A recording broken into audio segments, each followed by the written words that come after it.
여러분 안녕하십니까? 아시아투데이 김동원입니다. 오늘 김동원이 선정한 하이파이브 5가지 이슈를 여러분께 말씀드리기 전에 들어가는 말씀으로 오프닝, 글쎄요 오늘 참 가슴이 아픈 얘기를 하지 않을 수가 없습니다. 네, 최수근 상병이라고 하면 아시죠 여러분들? 최수근, 경북 예천에서 발생한 집중호우, 실종자 수색을 하러 급류에 휩쓸려서 순직을 했습니다. 고 최수근 상병, 참 20살밖에 안 된 아주 애띤 우리 대한민국 청년입니다만은 글쎄요 영결식을 했는데요, 하나뿐인 자식을 잃은 부모의 마음은 어떻습니까? 천갈래 만갈래로 찢어지겠죠. 그런데 이 부모님들이 마지막 편지, 아들과 해병대에게 보내는 편지를 썼습니다. 손으로 직접 쓴 편지, 글이 지금 잔잔한 아주 화제가 되고 있습니다. 네. 자식을 잃은 부모 입장이 이렇게 남을 원망을 하지도 않고 자신들의 아주 속내를 잔잔하게 얘기를 하는 게 정말 쉽지 않습니다. 생때 같은 자식이 일단 사망을 했다 그러면은 누가 죽였냐 우리 아들, 당연히 책임을 따지고 또 거의 원수처럼, 상대방을 원수처럼 여기는 게 뭐 인지산정 아니겠습니까? 세월호도 그랬고요. 또 이채원 참사, 물론 한 분 한 분 돌아가신 분들의 그 사연 많은 그 스토리는 뭐 우리가 정말 마음 아프게 들었지만, 자식을 떠나보내는 부모의 이 심정, 이것이 많이 대비가 되죠. 책임자 처벌하라, 뭡니까? 행안부 장관 이상민, 그다음에 경찰청장 윤익은 모두 다 이 처벌을, 강력한 사법 처리를 해야 된다 하는 얘기를 했죠. 마치 아들이 죽은 것이, 사망한 것이 어떤 특정한 개인에 의해 잘잘못을 이렇게 생각을 하는 그런 것들이 되게 십중팔구 이 인지상정일 겁니다. 그런데 달랐습니다. 이 최수근 상병의 부모님들은 달랐는데요. 이 자필 편지 조금만 소개를 해드리겠습니다. 정말 참 읽으면서 눈물이 짠하게 나올 그런 내용인데요. 삼가 감사 인사를 올립니다. 이렇게 시작을 했습니다. 이번 경상북도 예천군 내성천에서 극한 호우로 실종된 국민을 수색하던 중 순직한 해병대 고 최수근 상병의 부모입니다. 전 국민의 관심과 유로 덕분에 장례를 잘 치를 수가 있었습니다. 진심 어린 국민 여러분들의 마음은 잊지 않고 가슴 깊이 간직하겠습니다. 윤 대통령의 말씀과 조전으로 큰 위로가 되었습니다. 한덕수 총리를 비롯해 각계각층에서 먼 거리를 마다 않고 기꺼이 찾아오셔서 진심 어린 격려를 해주셨습니다. 유가족은 다독여 주신 귀한 말씀들을 기억하며 어떻게든 힘을 내서 살아가 보겠습니다. 특히 신속하게 보국 훈장 추서해 주셔서 수근이가 국가유공자로서 국립모지에 안장될 수 있도록 조치해 주신 보훈관계 당국 여러분들께서 깊은 감사를 드립니다. 끝까지 우리 아이 수근이 마지막 가는 길에 함께해 주신 김계환 해병대 사령관을 비롯한 장병 여러분과 유가족, 심리치유를 지원해 주신 119 대원, 해병대 출신 전우회 등 장례를 무사히 치를 수 있게 도와주신 수많은 관계자분께 깊은 감사를 드립니다. 그리고 이번 사고를 계기로 수근이가 사랑했던 해병대에서 철저한 원인 규명을 통해 다시는 이같이 비통한 일들이 발생하지 않도록 제반 규정과 수칙 등 근본 대책을 조속히 마련해 주시기를 고대하고 있습니다. 안전한 임무 수행과 환경 정비들을 갖추는 등 강고한 대책을 마련해서 역시 우리 해병대는 다르다는 걸 국민들께 체감할 수 있게 만들어 주시기 바랍니다. 이게 20살 생태 같은 아들을 잃은 부모의 정말 담담하게 써내려간 그런 마지막 아들에게 보내는 편지인데요. 어떻습니까? 참 가슴이 짠하죠. 원망과 해환, 또 상대방의 책임을 떠넘기는 그런 것들이 여기에는 한 건도 나오지 않습니다. 글쎄요, 제가 앞서 세월호와 이태원 참사 얘기를 했습니다마는 그 중에 이 많은 분들이 이 애도는 애도대로 하되 아들의 어떤 죽음 이런 것들이 지나치게 장기화 되지 않았느냐 하는 그런 지적도 있었죠. 네. 그때 상황과 지금 이 최상병의 부모의 이 잔잔하고 애잔한 마지막 편지, 이것을 참 우리는 많은 것을 생각하게 만듭니다. 네. 1번부터 들어가도록 하겠습니다. 이슈1 보내주십시오. 김남국 불똥이 왜 권영세 김홍걸로 확산이 돼 있을까? 김남국의 불똥은 무엇일까? 바로 코인. 코인 얘기를 지금 해볼까 합니다. 김남국이 코인을 대거 투자를 했는데 결국은 투자가 아니라 거의 투기성이다 하는 게 드러났습니다. 왜? 첫 번째, 업무 연관성이다. 업무 연관성. 이 김남국은 뭡니까? 자신의 국회의원은 지위를 이용을 해서 미공개 정보, 내부 정보라고도 할 수 있죠. 내부 미공개 정보를 활용을 해서 돈을 크게 벌었습니다. 네, 물론 뭐 중간중간에 마이너스 손해를 보고 판 것도 있지만 전체적으로 돈을 크게 벌었고, 두 번째, 여러분들이 국민적인 공분을 산 것은 뭡니까? 상임위 활동을 하면서도 사고 파는 게 다 드러났죠.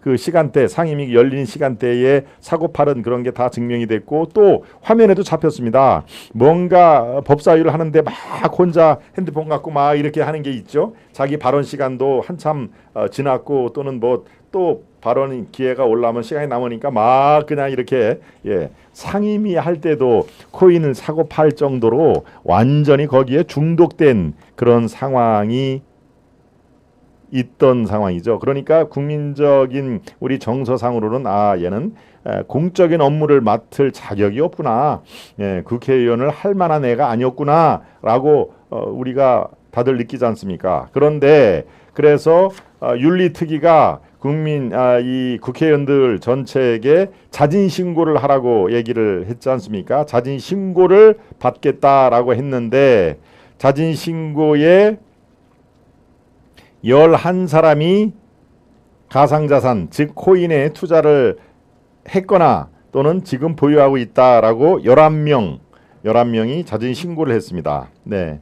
11명이 신고를 했는데, 이거는 자진 신고라는 점에 여러분들께서 주목을 하실 필요가 있습니다.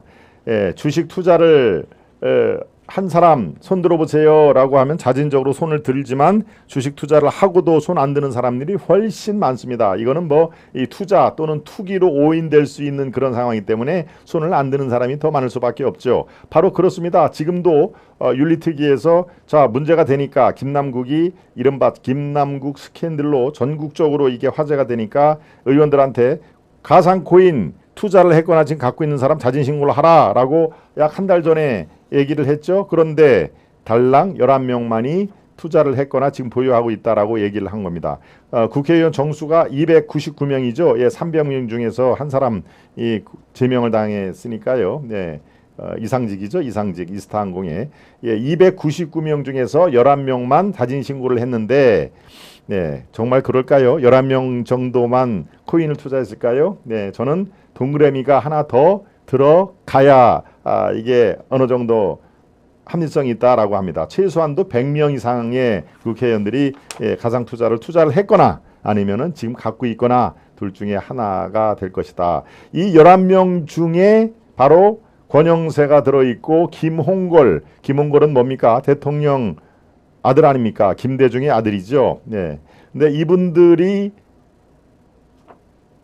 자진해서 신고를 한 거기 때문에, 신고를 안 하고 이게 이른바 몰래 나는 이제 들키지 않아야 되는데 라고 지금 불안에 떨고 있는 사람이 아마 100명 넘을 겁니다. 제가 기자생활 30년을 종합적으로 녹여서 하면은 틀림없이 동그라미 11명이 아니라 동그라미를 하나 붙여서 110명 이상은 충분히 될 것이다 라고 하는 겁니다. 그러니까 어떤 의미에서는 이 신고한 11명이 그나마 신고를 한 거에 대해서는 우리가 평가를 사실 해줘야 되죠.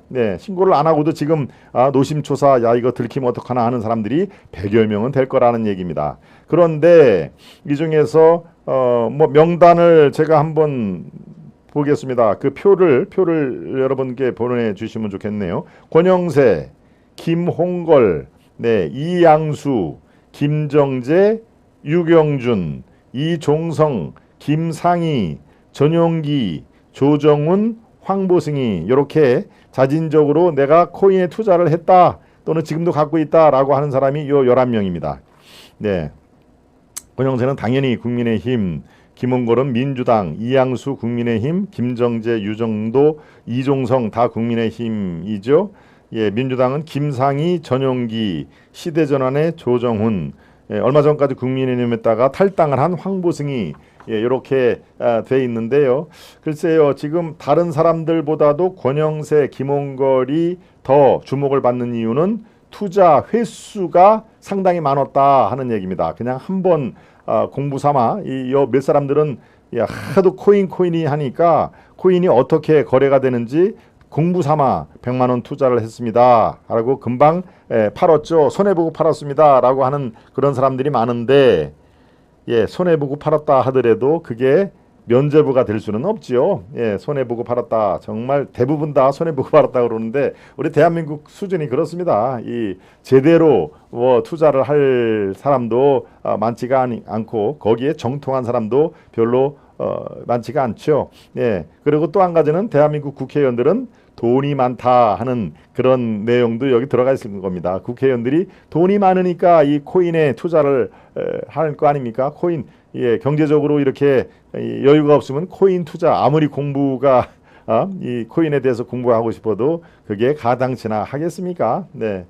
그런데요, 권영세 의원이 지금 얘기가 나오는데 한마디로 제가 이 논평을 하겠습니다. 권영세 전 통일부 장관이죠. 예, 적절하지가 않습니다. 예, 왜 그랬는지 참 제가 이해를 잘 못하겠습니다.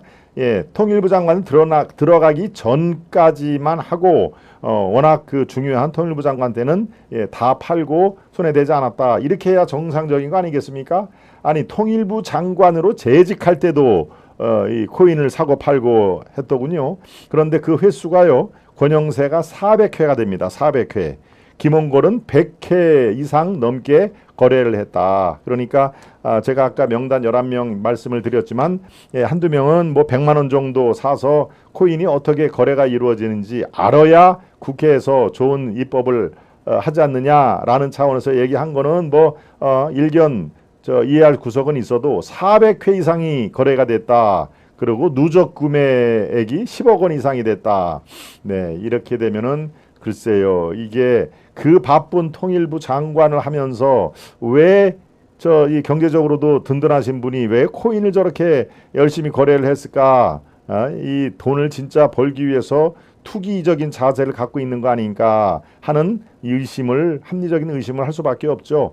예, 권영세 의원의 이번 코인 논란 이거는 깨끗하게 인정을 해야 됩니다. 본인이 인정을 하고 구구한 변명 이런 것보다도 대국민 사과를 해야 됩니다.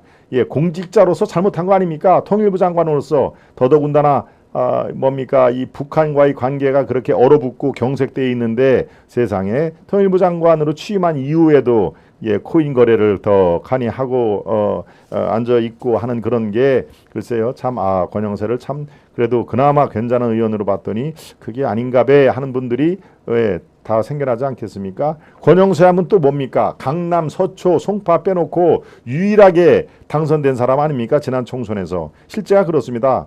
강남구, 서초구, 송파 이른바 강남벨트에서는 국민의힘 당시에는 미래통합당이었죠. 거기에서 당연히 거기는 누가 가도 당선이 되는 거고, 그렇죠? 태영호라든가 누가 가도 당선이 되는 건데 그 외의 지역에서는 바로 권영세 의원이 유일합니다. 예. 그래서 많은 사람들의 어떤 관심과 이 스포트라이트를 받은 권영세, 더더군다나 통일부 장관을 이 정부에 들어서 처음으로 통일부 장관을 했는데 글쎄요, 통일부 장관 이후에도 코인 투자를 하고 있고 400회 이상을 하고 있다. 이거는 물론 통일부 장관 이전까지 다 합해서 400했는데요. 이렇게 되면은 권영세를 아주 사심에 휘둘리지 않은 참 좋은 정치인으로 생각을 했는데 그게 아닌가라고 의심을 이제 살만한 부분을 본인이 자초를 한 겁니다. 이 정도면요. 예, 그러고 누적 거래가 10억 이상이다라는 거에 본인이 해명을 했더라고요. 예, 누적 거래가 10억 이상, 그러니까 10억을 투자한 게 아니고 누적 거래. 그러니까 이렇게 생각하시면 됩니다. 1,000만 원을 투자를 했는데 어떻게 하다 보니까 1,500만 원이 늘었다. 그러면 이걸 다 팔고 1,500만 원을 또 투자를 하면은 예, 이게 원래 투자 금액은 뭡니까? 1,000만 원 아닙니까? 여기에 플러스 알파가 500만 원인데 이 윤리특위에서는 처음에 1,000만 원 플러스 두 번째 산 1,500만 원을 합한 얘기입니다. 그러니까 실제로는 1,000만 원을 투자를 했는데 2,500만 원으로 계산이 됐다는 얘기니까 이 권영세를 비롯해서 또 김홍걸, 예, DJ의 아들 김홍걸이 나는 그렇게 많이 투자를 안 했는데 왜 무슨 10억이 넘어요? 라고 억울해할 수는 있습니다만은 그건 이제 계산 방식의 차이인 것이죠. 네, 아무튼 지금은 액수보다도 야 무슨 400회를 넘게 투자를 해 권영세. 아니 저 사람도 100회 넘게 투자를 했대 김홍걸. 예, 이 두 사람의 지금 예, 주목을 하는 이유가 그렇습니다. 예, 권영세는 그렇다고 치도 김홍걸은 어떻습니까? 김홍걸, 네, 김홍걸 DJ의 아들 김홍걸 왜 투자를 했느냐고 물으니까 상속세를 내기 위해서 투자를 했다고 하더군요. 상속세, 예, 상속세가 동교동에 있는 집, DJ와 이희호 여사의 이른바 동교동계 상도동계라고 하는 그 역사와 전통을 잘 아는 동교동 집을 예, 바로 이 김홍걸이 상속을 했죠. 그 위에 김홍일, 김홍일이 제일 큰 아들이고 그 중간에 김홍 뭡니까? 김홍걸은 김홍일, 예, 둘째 아들은 갑자기 생각이 안 나네요. 예, 혹시 아시는 우리 시청자 여러분 있으면 하나 띄워주십시오. 두 번째 아들, 셋째가 이제 김홍걸이죠. 네. 그리고 이호 여사 사이에 난 아들은 김홍걸이 유일하죠. 나머지 둘은 이제 사별한 또 전 부인 아들인데, 예, 뭐 상속세가 이거 말고도 꽤 있습니다. 강남에도 집이 한 서너 채가 되더군요. 마포에도 집이 있고, 예, 마포, 강남 또 어디 해가지고 네 채를 보유를 한 상당히 아주 부자 정치인이죠. 이 정도는. 근데 아마 이 부동산만 있지 현금은 별로 없었나요? 예. 이 상속세를 내기 위해서 코인에 손을 댔다라고 얘기를 하는데 글쎄요. 이렇게 되면 뭡니까? 자신이 돈을 벌기 위해서 투기성으로 예, 하이리스크 하이리턴 잘만 하면 주식보다도 10배 50배 더 벌 수 있는 코인 투자를 투기했다라는 것을 스스로 입증을 하는 거 아니겠습니까? 네. 예, 수십억이 나온 상속세를 갚기 위해서 부동산 팔기는 싫고 그러니까 이 잘 코인을 투자를 하면은 수십 배 벌 수가 있다라는 말에 거기에 투기에 가담을 했다. 예, 투기라는 강물에 뛰어 올라왔다 하는 얘기를 스스로 자인하는 거 아니겠습니까? 네, 그러니까 글쎄요, 뭐 국민 여러분께서 아이고 참, 예, 참 저런 사람들도 다 이게 투기 또 돈도 벌 수 있다라고 하니까 거기에 그 투기의 강물에 첨벙첨벙 예, 빠져 들어가는구나 하는 얘기니까 사실 실망스럽습니다. 네. 여기에 말씀드린 11명의 의원들은 그나마 자진 신고를 했는데요. 아마 코인에 투기를 하고 투자를 하고 자진 신고를 안 한 의원들이 훨씬 많을 겁니다. 이거는 뭐 제 기자 생활 30년을 통해서 감히 말씀드린데 자진 신고 안 한 사람들이 예, 저는 한 뭐 100명 정도 최소한도 100명 정도 있을 것이다라는 예, 그런 생각을 예, 합니다. 아마 여러분도 비슷한 생각을 하실 것이고요. 예, 김홍건 맞네요. 둘째 아들 그러죠? 예, 김홍일, 김홍업. 이 사람은 제일 김홍걸 이렇게 되어 있네요. 네, 역시 우리 시청자 여러분, 예, 리치빌님, 경혜님이 동시에 예, 말씀해 주셨습니다. 네, 장승희님도 아셨고요. 네. 국회는 바로 정보 취득 장소로 활용을 하는 거 아니겠습니까? 그렇습니다. 정보 취득 장소. 예, 국회의원이면은 어떻습니까? 각종 정보와 입법 과정이 다 한 군데로 몰리는 거 아니겠습니까? 국회로. 그러니까 그 안에서 이 입법에 관해서는 무한 책임을 지는 것이고요. 그러니까 상임위가 어떻든 간에 이 코인에 관련된 그 입법 이런 것들을 충분히 로비를 받고 유리하게 그런 그 거래소라든가 코인 또 전문 업체 이런 것들의 로비를 받고 얼마든지 입법을 통해서 이렇게 수익을 취할 수가 있는 것이기 때문에요. 국회의원들 이들은 또 항변을 합니다. 나는 코인과 직접 관련이 있는 정무위원회가 아닌데 왜 나를 직무 연관성으로 이렇게 몰아가나 얘기를 했는데 그거는 그들만의 변명이고요. 사실은 그렇습니다. 국회에 어떤 상임위를 있던 간에 포괄적으로 그런 입법 로비를 접촉을 할 가능성은 항상 열려 있다. 저는 그렇게 판단을 합니다. 네. 이래서 김남국의 코인 불똥이 이 11명 그중에서도 권영세, 김홍걸로 급속히 확산하고 있다 하는 얘기를 이슈 1에서 살펴드렸습니다. 이제 이슈 2로 넘어갔습니다. 이슈 2 지난주에 이어서 하나씩 제가 개별적인 명단 이런 얘기를 했는데요. 상당히 여러분들 많이 관심을 가져주고 계십니다. 4대강 반대를 했던 사람들 지난주 목요일 날 제가 방송을 했고요. 또 뭡니까? 제일 처음에 광우병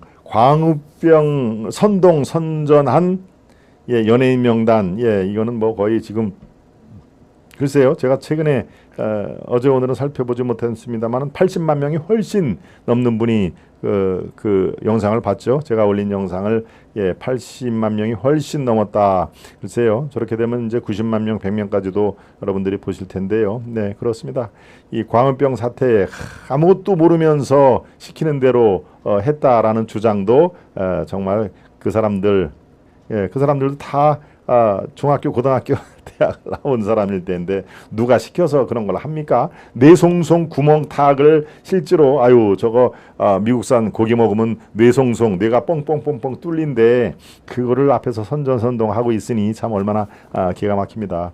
네, 오늘은 한미공조를 해체한 사람들이 과연 누구냐라는 걸로 제가 접근을 해봤습니다. 한미공조는 UN 군사령부라는 아주 대표적인 기구가 있습니다. 한국과 한미연합사, UN 군사령부 이런 그 조직이 있죠. 이것을 해체하자라고 주장한 사람들은 뭡니까? 당연히 한미 공조는 대한민국에 필요 없다. 이런 사람들이 도대체 누구였는지 한번 살펴보겠습니다.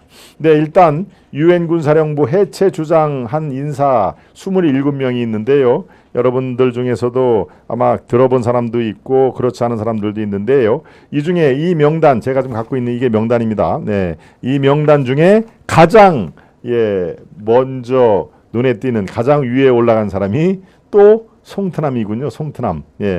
송영길 여러분들이 송트남으로 알고 계시죠? 송영길이 베트남 가가지고 어떤 뭡니까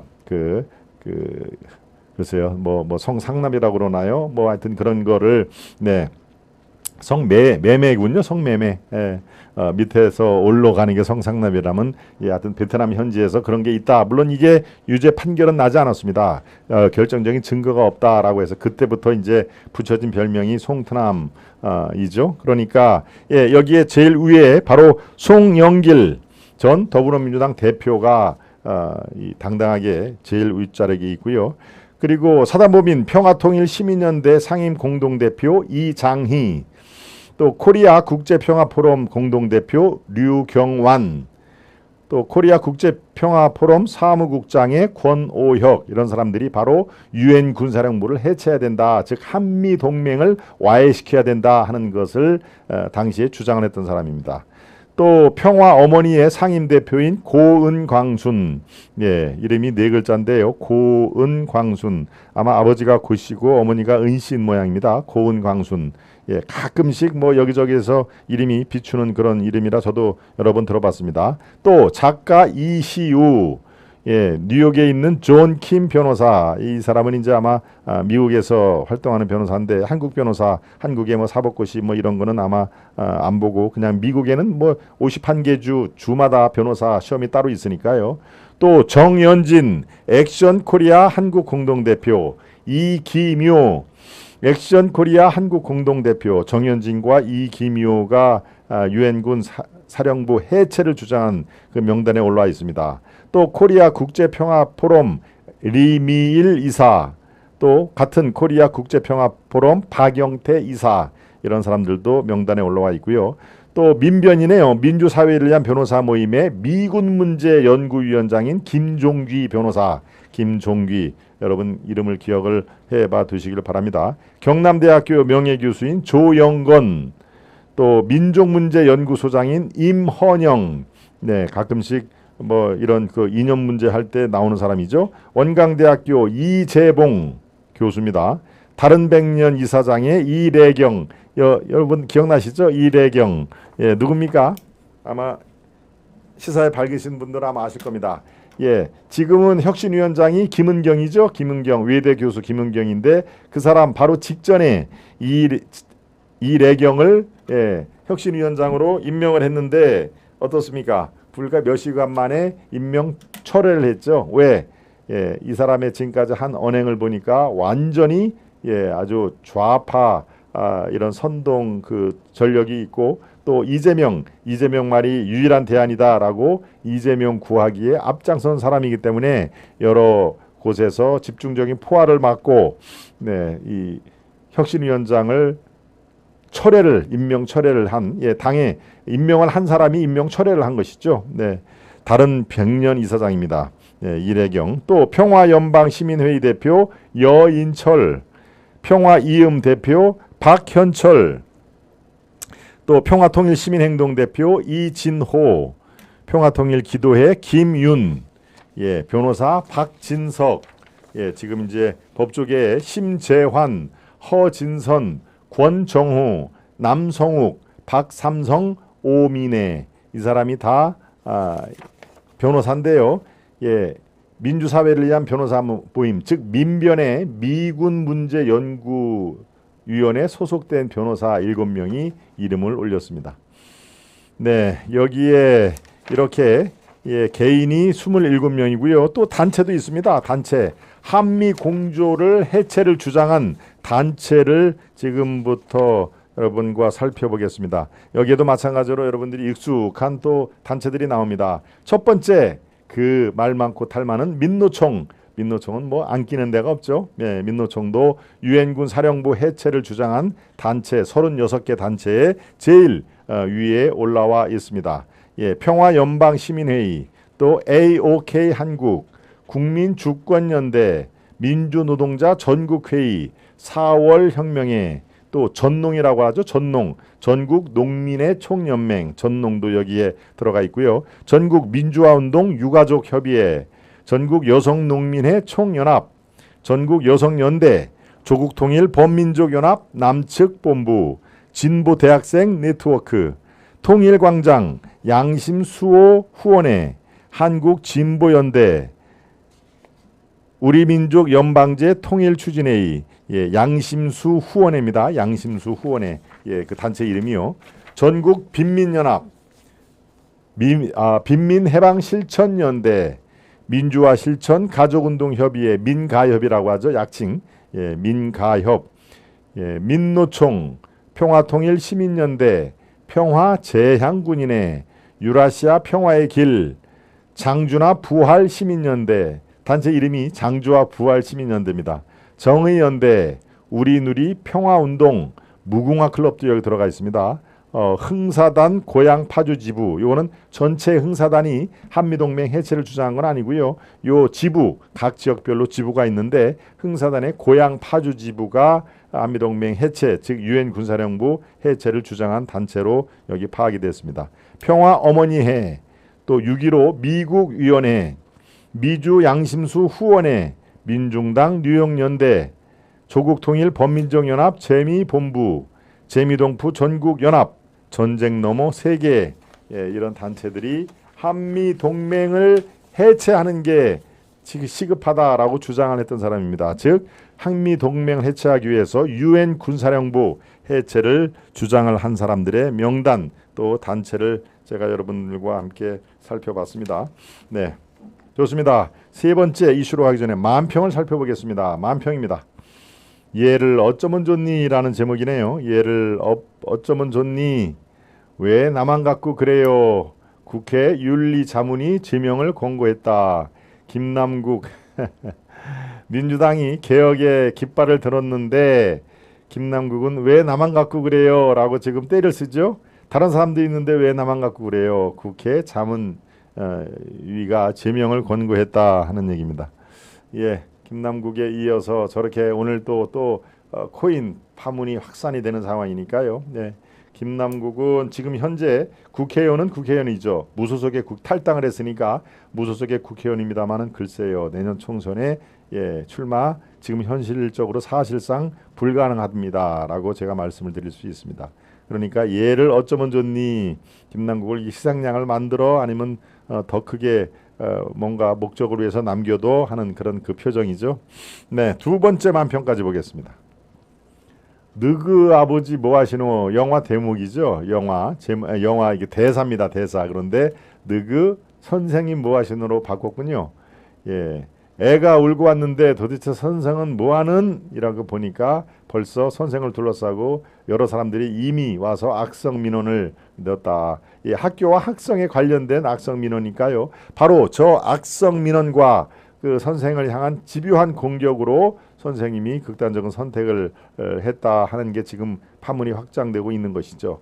그러니까 옛날에는 학생을 몰아붙이면서 너그 아버지 뭐 하시노? 라는 유명한 영화 대사도 나옵니다만 지금은 완전히 바뀌어서 너그 선생님은 지금 뭐 하시노? 라고 저렇게 교권이라는 게 대한민국에 있기는 한 건지 저렇게 악성 민원을 갖고 학부모들이 저렇게 이른바 치맛바람을 옛날에 치맛바람은 또 저 정도까지는 아니었습니다. 자기 아들, 딸을 조금 더 잘되게 하려고 그냥 돈 좀 있고 시간 좀 있는 사람들이 학교 또 선생님을 이렇게 자주 왔다 갔다 하고 밖에서도 만나고 때로는 뭐 선생님들한테 이런 뭐 향응을 제공하고 이런 거였지만 지금은 집단적으로 저렇게 악성 민원을 퍼서 정말 아주 꽃다운 그런 여선생님이 그런 선택을 했다는 점에서는 아주 근본적으로 차원이 다른 그런 세상이었다 하는 얘기입니다.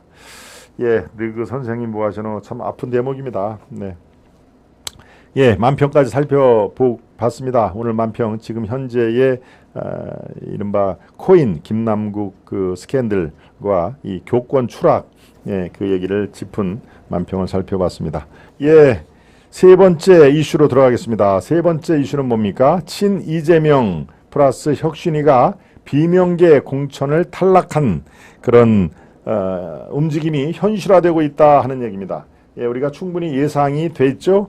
예, 지금 혁신위 김은경 교수가 이끄는 혁신위가 사실은 뭡니까? 이재명을 보호하기 위한 그 혁신이죠. 정말 민주당이 지금까지 잘못한 일을 완전히 뜯어고치고 이 혁자가 가족 혁자 아닙니까? 가죽을 벗긴다. 예, 살갗을 벗길 정도로 그렇게 아픈 고통을 감내를 하는 게 바로 혁신의 원래 뜻입니다. 그런데 지금 그렇게 하고 있을까요? 점점 이재명 구하기에 초점을 맞춘 그런 혁신이 된 상황인데요. 네. 그렇죠. 바로 그런 상태에서 지금 친명계와 개딸이 주도한 청원이 이루어지고 있습니다. 즉 5만 명이 지금 동의를 했는데요. 이게 무슨 얘기입니까? 바로 공천 룰을 다시 바꾸라는 그런 청원입니다. 청원의 내용이 공천 룰을 다시 바꾸라는 주장이다. 이걸 구체적으로 조금 보겠습니다. 동일 지역구 3선 이상 현직 국회의원한테는 페널티를 주겠다. 즉 경선 득표의 50%를 감산 줄이겠다 하는 얘기입니다. 동일 지역구의 3선 이상 요게 지금 나와 있죠.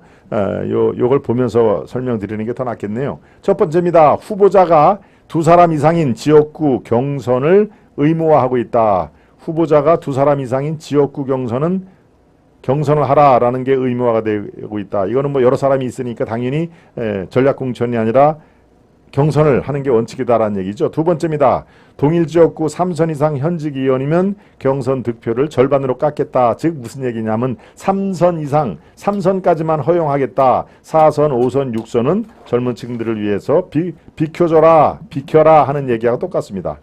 네, 세 번째입니다. 평가 하위 20%의 의원 명단을 공개하고 경선 득표의 50% 감산하겠다.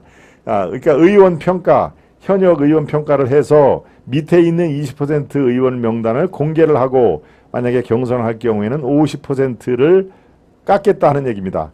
예, 이 표수의 50%를 깎으면 이거 당연히 떨어지게 만들겠다 하는 얘기니까요. 이거는 뭐 공천을 안 하겠다는 얘기하고 사실은 똑같습니다. 네 번째입니다. 경선 후보들에게 선거인단 연락처를 제공한다. 예, 후보들에게 당원들 연락처를 제공을 하겠다. 이런 얘기는 뭡니까? 개딸과 같이 확실한 똘똘 뭉친 그런 집단들이 후원하는 그 후보가 경선에서 통과할 가능성이 매우 높다 하는 얘기죠. 예, 경선서 2번 이상 합동 토론회를 의무화하겠다. 2번 이상 합동 토론회를 의무화하겠다. 세 번째입니다. 3인 이상 경선은 결선 투표를 실시한다. 예, 3인 이상이 나온 그런 그 치열한 지역에서는 1등이 과반수를 넘지 않으면은 1, 2등이 결선 투표. 그러니까 경선 과정을 2번을 거치겠다. 뭐 이 얘기입니다. 쉽게 얘기해서. 예, 또 7번째 후보자 심사 기준에서 정체성 의정활동 능력의 배점을 상향하겠다 하는 얘기입니다. 그러니까 뭔 얘기니까 이른바 친명, 이재명과 가까운 사람들 중심으로 새 판을 짜겠다. 비명, 이낙연계 또 중간에 어중간하게 있는 사람들한테는 공천을 주지 맙시다 라고 하는 게 수박계기 공천룰의 내용입니다. 그러니까 점점 이렇게 되면은 혁신이도 무슨 뭐 민주당을 살리기 위해 혁신하는 게 아니라 이재명 구하기 위해서 저렇게 공천룰도 바꾸려고 하는구나 하는 그런 비판이 지금 나오고 있는 이유이기도 합니다. 네, 세 번째 이슈는 친이재명과 혁신이가 비명계의 공천을 대거 탈락시키는 그런 꼼수를 부리고 있다 하는 얘기죠. 그렇군요. 세 번째 이슈까지 살펴봤고요. 네 번째 이슈는 바로 이권 카르텔 중에 하나인 사교육 카르텔로 여러분과 함께 살펴보려고 합니다. 일부 전모가 드러난 사교육 카르텔, 어쨌길래 사교육 카르텔이 지금 나와 있느냐 하는 얘기입니다. 사교육 카르텔은 뭡니까? 네, 학원, 대형 입시 학원과 출제위원으로 한번 선정을 했던 현직 교사들의 그런 이권 카르텔인데요. 예, 제가 아침 방송에도 얘기를 했습니다. 이런 걸 카르텔이 아니면은 뭐가 카르텔이냐? 카르텔은 뭡니까? 네, 카르텔은 서로 주거니 받거니 앞에서 끌어주고 뒤에서 밀어주고 하면서 서로 이권을 챙기는 게 그게 카르텔 아닙니까? 굳건한 조직의 힘으로 서로에게 이익이 되면서 앞에서 끌어주고 뒤에서 밀어주고 하는 게 바로 이권 카르텔의 대표적인 게 바로 이 대입 학원을 둘러싼 사교육 카르텔도 확실한 이권 카르텔이다. 예. 그렇다면 뭐가 어떤 그 전모가 드러났느냐? 예, 학원에서 돈 받은 교사가 130명의 명단이 드러났습니다. 근데 여기에서 1억 원 이상이 60여 명, 그러니까 학교 선생님 봉급보다도 훨씬 많은 것을 학원에서 돈을 받은 선생들인데요. 예, 이게 지금 130명이지만 저는 1300명으로 봅니다. 즉 동그라미 하나가 더 놔야 될 상황이고요. 이거는 지금 이 사람들 입장에서는 정말 재수없게 수사상해 또는 조사 과정에서 발각된 사람들이 저렇다는 얘기니까요. 아까 코인의 자진 신고한 사람 11명에 저는 100명 이상이 충분히 신고도 안 한 사람이 있다고 본다라고 얘기를 했는데 똑같습니다. 학원에서 돈 받은 교사가 130명 뿐이겠습니까? 천부당 만부당한 얘기죠. 예, 1300명 이상은 동그라미 하나 당연히 더 붙여도 되는 건데요. 네, 이들은 학원과 부조리 단속의 일환으로요. 교육부, 경찰청, 공정거래위원회 그리고 국세청 이렇게 합동조사에서 드러난 사람들입니다. 그러니까 이 조사에 느슨한 그 법망을 빠져나가지고 여기에 발각되지 않은 현직 교사와 학원들이 얼마나 많겠습니까? 네. 여기에 대형 3개 이름이 나오네요. 메가스터디, 아마 우리 시청자 여러분 아실 겁니다. 메가스터디, 대성학원, 또 시대인재, 이강학원, 이투수, 대형 입시학원 대부분이 지난 10년간 많게는 9억 원, 적게는 4억 원까지 특정 교사들에게 지급한 것으로 다 이번 조사에서 드러난 것입니다. 예, 그런데 왜 이럴까요? 왜 특정 교사에게 지급한 걸까요? 특정 교사들이 출제위원으로 들어가기 때문에 그렇습니다. 출제위원, 수능 출제위원으로 들어가서 이른바 킬러 문항 아주 두 번, 세 번 이렇게 꽈가지고 이거는 뭐 공부를 아주 심도 있게 한 사람 아니면 모를 정도의 그런 킬러 문항. 그래서 킬러 아닙니까? 사람의 어떤 뇌를 이렇게 사실상 죽인다라는 뜻에서 도저히 내 머리 갖고는 안 되네 하는 그런 거가 바로 킬러 문항일 텐데 이렇게 교사들한테 돈을 집어주고 바로 킬러 문항 이거를 그대로 학원에서 가리키고 또 학원에서 출제를 하고 그러다 보면은 이거하고 비슷한 문제가 나오지 않습니까? 왜? 그 교수가 그 교수니까 비슷한 문제가 나오면 그거는 또 대형 또 광고를 하죠. 우리 지난번에 10월 달에 낸 그런 그 평가고사의 문제가 수능에 거의 그대로 이름만 살짝 바꾸고 거의 그대로 났다라는 게 또 얼마나 이 홍보 대상이 됩니까? 그리고 실제로 출제를 갔다 온 선생도 제가 잘 압니다. 그런 선생 저 주위에 많이 있습니다. 출제를 갔다 온 선생도 뭐 원래 사실은 절대 출제 과정에서 나온 얘기는 입을 함구해야 된다라고 서약서를 쓰는데 이 사람들은 절대 그렇게 안 합니다. 은근슬쩍 내가 뭡니까?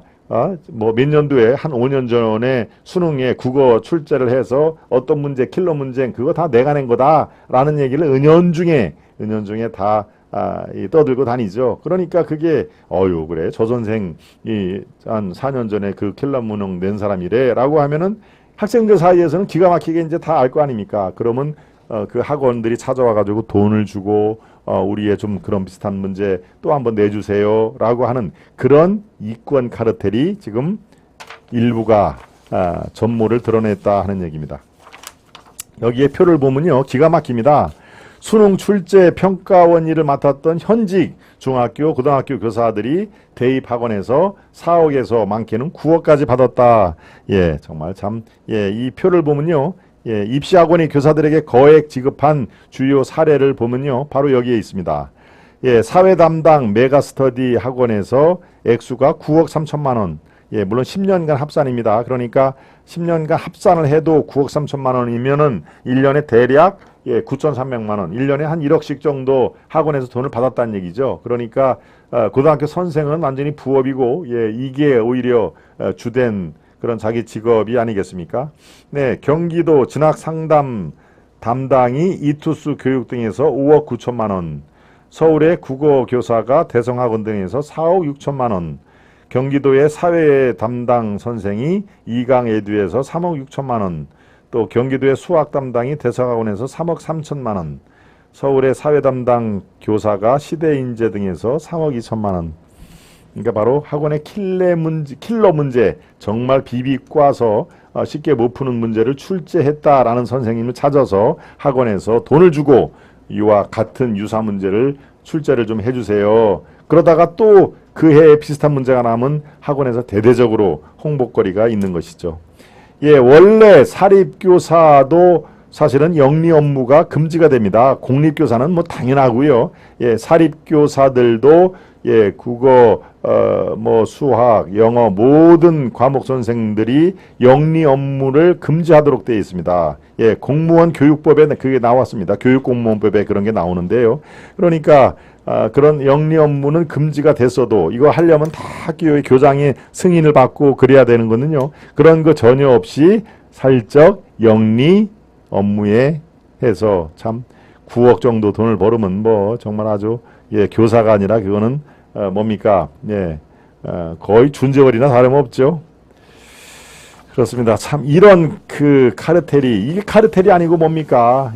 입시 대형 학원과 현직 교사들의 이른바 짬짬이 주고받기식 거래로 학원은 학원대로 그런 킬러 문항이 이렇게 나왔다 하는 홍보 효과가 전해주는 거고 그런 그 참여를 했던 평가 출제에 참여를 했던 선생들은 그걸 했다는 이유로 떼돈을 벌고 이게 앞에서 끌어주고 뒤에서 밀어주는 그런 그 공생관계 구조 아니겠습니까?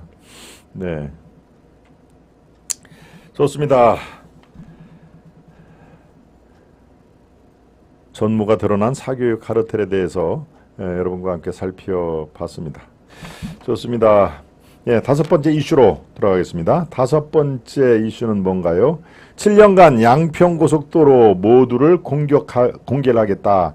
양평고속도로에 관련된 모든 자료를 공개하겠다는 얘기입니다. 원희룡, 그러게요. 지금 뭡니까? 양평고속도로의 변경 안에 JC 근처에 이른바 김건희 여사의 그 일가 땅이 있다 그래가지고 지금 집중적으로 포화를 맞게 되는데, 그래서 그런 얘기 들으면서까지 공사를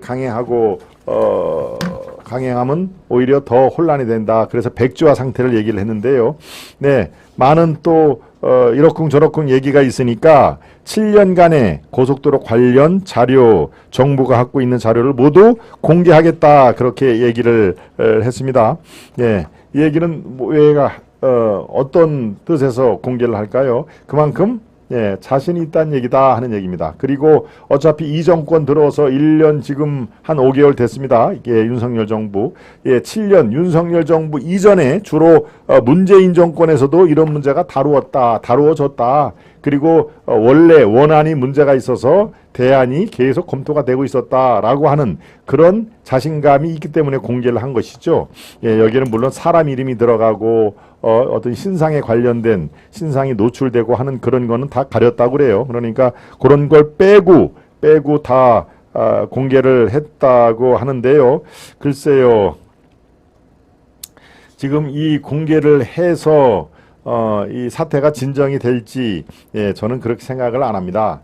이 7년간의 자료를 모두 공개했다 손치더라도 아마 이 공개한 자료를 또 이른바 좌파의 시민단체들이라는 민주당이 또 하나씩 또 비판을 할 겁니다. 그리고 거기에 또 꼬투리가 잡힐 게 분명히 나오죠. 그러면 그 꼬투리를 또 다른 의혹에 확산을 하는 연료로 휘발유로 쓸 가능성이 매우 높다 하는 얘기를 합니다. 물론 원희룡 장관이 그렇게 7년간의 자료를 공개했다라고 하는 게 저는 충분히 이해는 갑니다.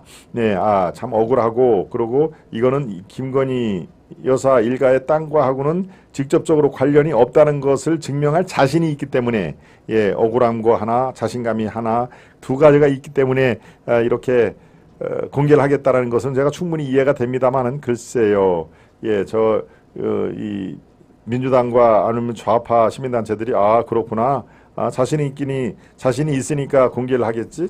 그러면 그냥 이제 이 양평고속도로 관련해서는 끝 이렇게 할까요?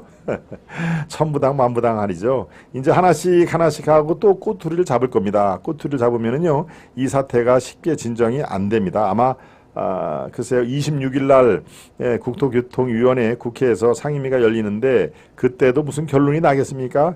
이 문제야말로 9월 달 정기국까지 끝까지 물고 늘어질 하나의, 지금 민주당은 이 후쿠시마 오염수 그거에 대해서 별다른 그런 국민들이 한 번 속지 두 번 속냐라는 식으로 국민들께서 대응을 하기 때문에 후쿠시마 오염수를 총선까지 끌고 가야 되는데 그게 아닌가배 라고 하면서 뒤이어 터진 양평고속도로 문제를 집요하게 끌고 갈 것이다 라는 것을 제가 논평삼아 말씀을 드립니다.